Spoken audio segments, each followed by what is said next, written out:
नमः संस्कृताय। जय हिंद साथियों। संस्कृत संचयन चैनल पर आपका हार्दिक अभिनंदन है। यदि आप इस चैनल पर नए हैं तो चैनल को सब्सक्राइब करेंगे। बीपीएससी, टीजीटी, पीजीटी एवं 6 to 8 के लिए कुछ आवश्यक क्वेश्चन हैं, इन्हें देख लेते हैं। सबके लिए अनिवार्य है क्योंकि क्वेश्चन का स्तर तीनों स्तर में 6 to 8, 9, 10 एवं 11, 12 में कहीं कठिन होता है तो कहीं सरल होता है। पिछली बार 2 बार देखा गया है कि +2 में जाकर के सरल क्वेश्चन पूछे गए, 6 to 8 में कठिन क्वेश्चन थे, हाई स्कूल में उससे थोड़ा सा सरल और +2 में जाकर के उससे भी सरल। तो अधिक से अधिक क्वेश्चन प्रैक्टिस कीजिए और लाभ लीजिए। निरक्षर विवेके हंसालस्यम त्वमेव तनुषे चेत विश्वस्मिन् अधुना अन्यः कुलव्रतं पालयिष्यति कः। निरक्षर विवेके हंसालस्यम त्वमेव तनुषे चेत विश्वस्मिन् अधुना अन्यः कुलव्रतं पालयिष्यति कः। यह श्लोक है। क्षीर शब्द का अर्थ क्या होता है बताना है आपको। क्षीर शब्द का अर्थ क्या होता है? जल, दूध, दही। ABCD कमेंट करके बताइए क्षीर शब्द का अर्थ। जल, दूध, दही या समुद्र? दूध, बिल्कुल ठीक, दूध होगा ना। निरक्षीर, निर मतलब जल और क्षीर मतलब दूध। इस श्लोक में हंस को किस व्रत के पालन की शिक्षा दी गई है? इस श्लोक में हंस को किस व्रत पालन की शिक्षा दी गई है? पतिव्रत, कुल व्रत, धार्मिक व्रत या सत्य व्रत? यहाँ पढ़ेंगे तो श्लोक में आया हुआ है कुलव्रतम पालयिष्यति कः। कौन सा व्रत पालन की शिक्षा दी गई है? कुलव्रतम पालयिष्यति कः। अगला प्रश्न है, प्रस्तुत श्लोक में कवि ने किसे संबोधित किया है? प्रस्तुत श्लोक में कवि ने किसे संबोधित किया है? हंस को, नीर को, क्षीर को या इनमें से कोई नहीं? हंस, नीर, क्षीर, किसकी तरफ जाना चाहेंगे? हंस को। हंस को संबोधित किया गया है। हंस के किस गुण का वर्णन किया गया है? श्वेत वर्ण का, सुंदर गति का, निरक्षर विवेक का या मधुर वाणी का? निरक्षर विवेक का, सी। हंस को क्या न करने का निर्देश दिया गया है? आलस्य, अभिमान, क्रोध या मोह? ए, आलस्यम। अगला गद्यांश है, इसको अच्छी तरह से पढ़िए। वर्तमान युगः संगणक युगः इति निगद्यते। वर्तमान युग संगणक युग अर्थात कंप्यूटर युग के नाम पे जाना जाता है। सर्वप्रथमं सांख्यिकीय संगणकस्य निर्माणं पेन्सिल्वानिया विश्वविद्यालये 1946 ईस्वी अभवन्। सर्वप्रथम सांख्यिकीय संगणक का निर्माण पेन्सिल्वानिया विश्वविद्यालय में 1946 ईस्वी में हुआ था तथा एतस्य भार 63 टन परिमितम आसीत्। उस समय इसका भार 30 टन था। आकार, प्रकार, दृष्टिया, कार्यक्षमतां चाश्रित्य संगणक चतुर्वर्गेषु मेन फ्रेम संगणकः। आकार प्रकार की दृष्टि से इसका नाम था मेन फ्रेम कंप्यूटर, मिनी संगणकः, माइक्रो संगणकः, सुपर संगणकश्च विभाज्यते। कंप्यूटर का विभाजन हुआ है mainframe, mini computer, micro संगणक, सुपर संगणक के रूप में विभाजन होता है। प्रारंभ काले अस्य उपयोगः केवलं गणनाकार्ये समभवत्। प्रारंभिक काल में कंप्यूटर का उपयोग केवल गणना के कार्यों में ही होता था, परंतु साम्प्रतम् अस्य उपयोगः प्रायः सर्वेषु कार्येषु अनिवार्यतां धत्ते। परंतु वर्तमान में तो कंप्यूटर का उपयोग सभी कार्यों में होने लग गया है। बताइए प्रश्नों का उत्तर। प्रारंभ में संगणक का प्रयोग किया जाता था भवन निर्माण के क्षेत्र में, कला के क्षेत्र में, गणना के कार्य में या ऋतु निर्देशन के क्षेत्र में। प्रारंभ में संगणक का प्रयोग किया जाता था? भवन निर्माण के क्षेत्र में, कला के क्षेत्र में, गणना के कार्य में या ऋतु निर्देशन के क्षेत्र में? गणना के कार्य में। संगणक शब्द का अर्थ है आविष्कार, दूरदर्शन, कंप्यूटर या विज्ञान। कमेंट करके बताइए ABCD। सरल क्वेश्चन है, कंप्यूटर। अगला प्रश्न है, सर्वप्रथम सांख्यिकी संगणक का निर्माण कहाँ हुआ? कैम्ब्रिज विश्वविद्यालय, पेंसिल्वानिया विश्वविद्यालय, ऑक्सफोर्ड विश्वविद्यालय या उपयुक्त में से कोई भी नहीं? आपने बहुत ही ध्यान से पढ़ा है, आपको जरूर मालूम है। ABCD किसकी तरफ जाना चाहेंगे? पेंसिल्वानिया विश्वविद्यालय। गुड। सर्वप्रथम निर्मित सांख्यिकी संगणक का भार था, कितना भार था? 20 ton, 30 ton, 30 ton, 20 ton, 50 ton या 10 टन? कितना भार था? सर्वप्रथम जो संगणक का निर्माण हुआ था उसका भार कितना था?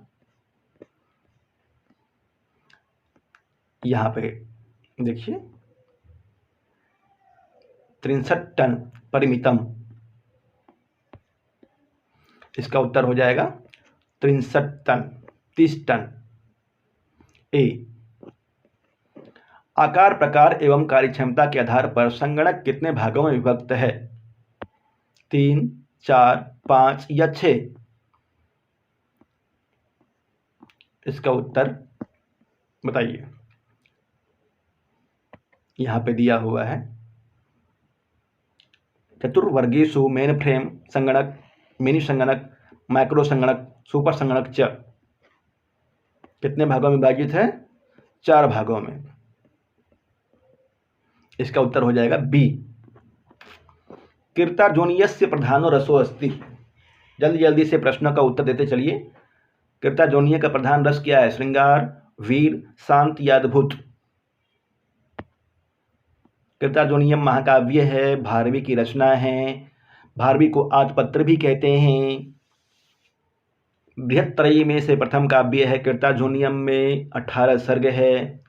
लक्ष्म्यंत काव्य भी कहते हैं। वीर। गुड। रामस्य मातरः का पुरस्कृत्य जामातुर आश्रमं गता। राम की माता किसको पुरस्कृत करके जमातुः आश्रमं गता? जमातु के आश्रम में। जमातुः, जमातुः कहा? रामस्य मातरः का पुरस्कृत्य जमातुराश्रमं गता। सीताम्, अरुन्धतीं, लोपामुद्राम्, आत्रेयीं। कां पुरस्कृत्य? अरुन्धतीं पुरस्कृत्य जमातुराश्रमं गता। महाभारत को जाना जाता है जय संहिता के नाम पे, आदि काव्य के नाम पे, सौप्तिक संहिता के नाम पे या अरण्य संहिता के नाम पे? ABCD। इस तरह से प्रश्न आपके TGT, PGT, 6 to 8 तीनों के लिए लाभदायक हैं। महाभारत का विकास 3 क्रमिक विकास हुआ है। पहले जय संहिता के रूप में, जिसमें 8,800 श्लोक थे। उसके बाद भारत में 24,000 श्लोक।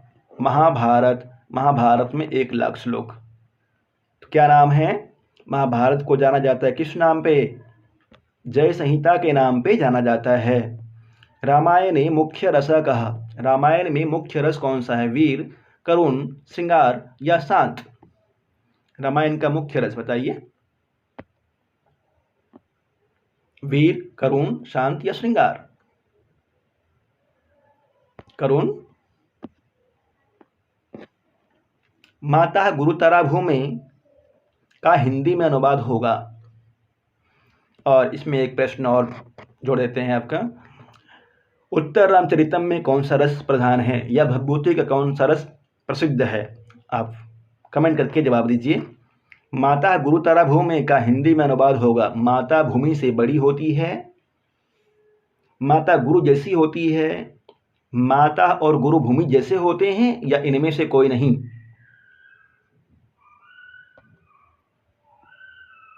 माता भूमि से बड़ी होती है। ए शुद्ध वाक्य है, निम्नलिखित में से शुद्ध वाक्य कौन सा है? सह ग्रंथ पठति तेन ग्रंथम पठ्यते, तेन ग्रंथ पठ्यते तम ग्रंथ पठति। सह ग्रंथ पठति तेन ग्रंथ पठ्यते, तेन ग्रंथम पठ्यते तम ग्रंथ पठति। इनमें से शुद्ध वाक्य ए बी सी डी क्रम वाच्य में है, किसकी तरफ बढ़ना चाहते हैं कमेंट करके जल्दी से बताएंगे। आप बहुत ही शानदार पढ़ रहे हैं। यदि आपने चैनल को सब्सक्राइब नहीं किया है, सब्सक्राइब जरूर करें साथियों। सी तेन ग्रंथ पठ्यते, कर्ता में तृतीया, कर्म में प्रथमा और क्रिया कर्ता के कर्म के अनुसार ग्रंथ के अनुसार। किस वाच्य में क्रिया कर्म के अनुसार चलती है? किस वाच्य में क्रिया कर्म के अनुसार चलती है बताइए? कर्तृवाच्य, भाववाच्य, कर्मवाच्य या तीनों में? कर्म के अनुसार पूछा गया है, ध्यान से बता, कर्ता के अनुसार नहीं। कर्तृवाच्य में कर्ता क्रिया कर्ता के अनुसार चलती है, कर्म वाच्य में क्रिया कर्म के अनुसार, और भाव वाच्य में सदैव प्रथम पुरुष एक वचन में प्रयोग होता है। तो इसका उत्तर हो जाएगा कर्म वाच्य में। अगला प्रश्न आपकी स्क्रीन पे है। रामः गच्छति का कर्म वाच्य होगा। इस तरह से प्रश्न बहुत ज्यादा पूछा गया था। रामः गच्छति का कर्म वाच्य क्या होगा? रामः गम्यते, रामेण गच्छति, रामः गमयति, रामेण गम्यते। रामः गच्छति का कर्म वाच्य रामः गम्यते, रामेण गच्छति, रामः गमयति, रामेण गम्यते।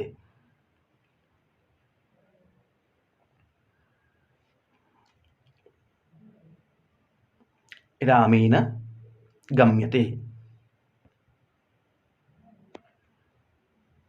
अगला प्रश्न, खादितः में धातु है। खादिता पद में कौन सा धातु है? खाद, खादी, खा या खादित? A B C D. ए खाद। गम धातु को लट लकार प्रथम पुरुष एक वचन में क्या रूप होता है? गम धातु का लोट लकार प्रथम पुरुष एक वचन में क्या रूप होगा? गम धातु लोट लकार प्रथम पुरुष एक वचन, बताइए। गच्छतु, गच्छेत, गमिष्यति या अगच्छत? लोट लकार में गच्छतु। पठामः पठ धातु का रूप होता है, बताइए। पठामः कहाँ रूप बनता है साथियों? लट लकार, उत्तम पुरुष बहुवचन, लोट लकार, लंग लकार या विधिलिंग? पठामः लट लकार। पठति, पठता, पठन्ति, पठसि, पठथ, पठत, पठामि, पठावः, पठामः। लट लकार उत्तम पुरुष बहुवचन में रूप बनेगा। संस्कृत के प्रत्येक लकार के पुरुष होते हैं। संस्कृत के प्रत्येक लकार के पुरुष कितने होते हैं? 3, 4, 5, 2, 1। 2, 3, 4, 5 संस्कृत के प्रत्येक लकार के पुरुष। अन्यथा संस्कृत में पुरुष कितने होते हैं? सामान्य प्रश्न इसका ये भी बनेगा, संस्कृत में पुरुष कितने होते हैं? 3। संस्कृत में भविष्यत काल के लिए प्रयोग किया जाता है लट लकार, लोट लकार, लृट लकार या लंग लकार? लट, लोट, लृट, लंग भविष्यत काल के लिए प्रयोग होता है। एक इसमें और जोड़ दीजिए, रिंग लकार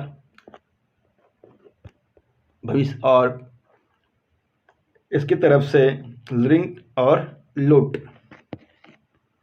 उपरोक्त में एक से अधिक, उपरोक्त में कोई भी नहीं।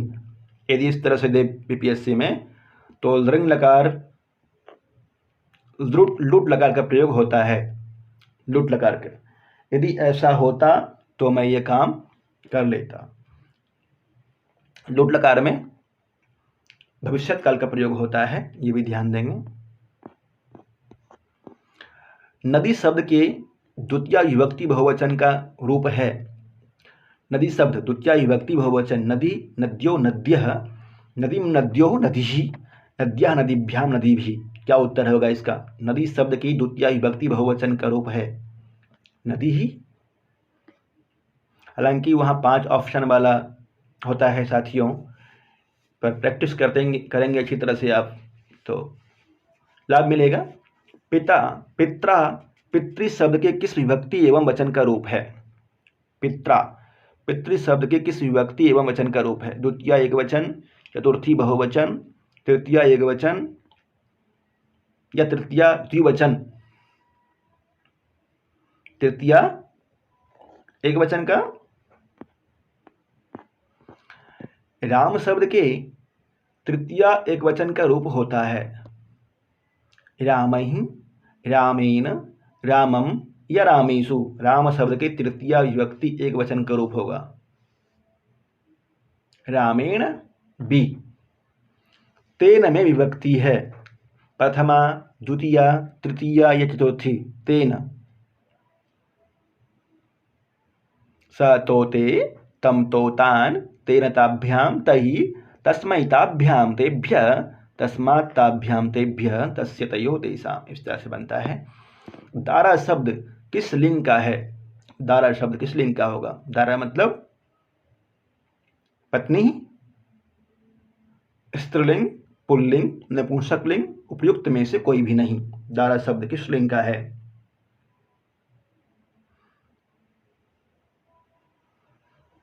स्त्रीलिंग, पुल्लिंग, नपुंसकलिंग? दारा शब्द पुल्लिंग में प्रयोग होता है साथियों, बहुवचनांत है। दृष्ट्वा इत्यत्र प्रत्यय कः? ल्यफ, तुमुन, कत या कत्वा? दृष्ट्वा, दृष्ट्वा में कौन सा प्रत्यय है? कत्वा,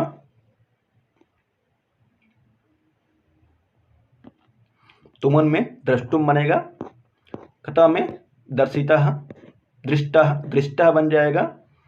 दस धातो दद धातो कत्वा प्रत्यय रूपम किम? दद धातो कत्वा प्रत्यय रूपम भवति। दधित्वा, दधित्वा कत्वा प्रत्यय किम रूपम भवति?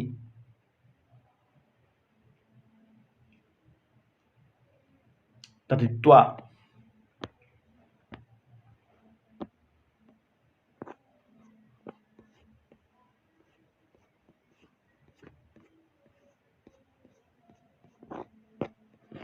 निर्गत्य इत्यत्र प्रत्ययः कः? निर्गत्य इत्यत्र प्रत्ययः कः? अज, अक, अण, ल्यफ। निर्गत्य इत्यत्र प्रत्ययः कः? ल्यफ। कत्वा के स्थान पर ल्यफ होता है। विधाय इत्यत्र प्रत्ययः कः? विधाय में कौन सा प्रत्यय? सानच, ल्यफ, सत्री या कत्वा? विधाय।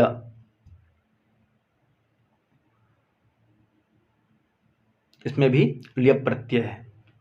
अनुक्त कर्म में विभक्ति होती है। अनुक्त कर्मणि विभक्ति भवति। प्रथमा, द्वितीया, तृतीया या चतुर्थी? अनुक्त कर्म में कौन सी विभक्ति होती है? द्वितीया विभक्ति। संबोधने च इति सूत्रेण विभक्तिर्विधीयते। संबोधने च इस सूत्र से कौन सी विभक्ति का प्रयोग होता है? प्रथमा, षष्ठी, सप्तमी या पंचमी? संबोधने च।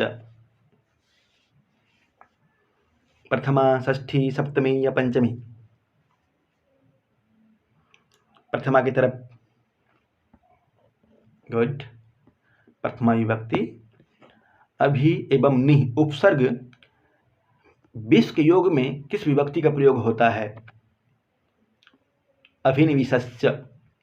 सूत्र है अभिनिविशश्च। अभिनिविशश्च के योग में कौन सी विभक्ति का प्रयोग होगा? सप्तमी, चतुर्थी, पंचमी या द्वितीया? ग्रामम अभिनिविशते।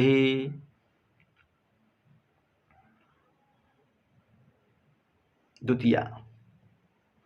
वैषयिक आधार में सप्तमी विभक्ति का उदाहरण है। वैषयिक आधार 3 तरह के होता है, औपश्लेषिक, वैषयिक और अभिव्यापक। वैषयिक आधार में सप्तमी विभक्ति का उदाहरण है कटे आस्ते, सर्वस्मिन् आत्मास्ति, मोक्षे इच्छा अस्ति, दिवसे कार्यम करोति। क्या होगा बताइए? ABCD कमेंट करके बता सकते हैं। मोक्षे इच्छा अस्ति, मोक्ष के विषय में इच्छा है, अधिकतर साथियों का यही कमेंट है, मोक्षे इच्छा अस्ति। यस्य च भावेन भावलक्षणम इति सूत्रस्य उदाहरणम अस्ति। यस्य च भावेन भावलक्षणम, इस सूत्र का उदाहरण कौन सा है? एक क्रिया हो जाने के बाद जब दूसरी क्रिया होती है तो पहली क्रिया में सप्तमी विभक्ति होती है। बताइए कौन सा होगा? कर्मणि कुशलः गोसु दुह्यमानासु गतः, साधु कृष्णो मातरिः, मोक्षे इच्छा अस्ति। ABCD। गोसु दुह्यमानासु गतः, एक क्रिया हुई है, गौ दूध लेने के बाद गया। दूसरी क्रिया, पहली क्रिया में सप्तमी विभक्ति। वह नौकर पर क्रोध करता है। उपयुक्त वाक्यस्य शुद्धानुवादः चेतव्यः। वह नौकर पर क्रोध करता है। अनुवाद बनाइए। सह नौकरोपरि क्रुध्यति, सह सेवके क्रुध्यति, सह भृत्याय क्रुध्यति, या सह सेवकात् क्रुध्यति। ABCD। क्रोध्रो सुयर्थानाम यम प्रति कोपः सूत्र है। कौन सी विभक्ति का प्रयोग होगा? क्या बनेगा बता दीजिए। भृत्याय क्रुध्यति चतुर्थी विभक्ति, क्रुध्रो सुयर्थानाम यम प्रति कोपः से। षष्ठी से इत्यस्मिन् सूत्रे से पदस्य अभिप्रायः अस्ति। षष्ठी से इस पद में से पद का क्या अभिप्राय है? बहुत इंपॉर्टेंट प्रश्न है साथियों। स्वस्वामी भाव संबंध, जाति व्यक्ति संबंध, साध्य साधक संबंध, गुण गुणी संबंध।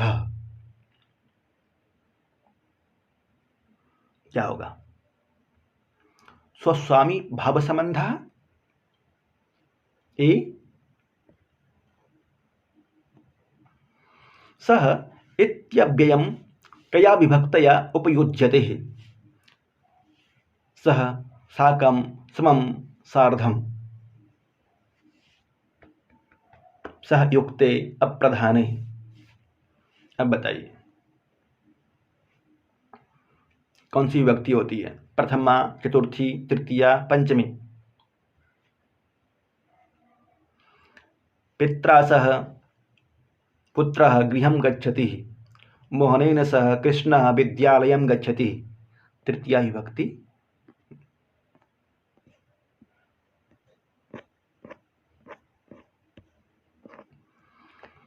प्रतिदिनम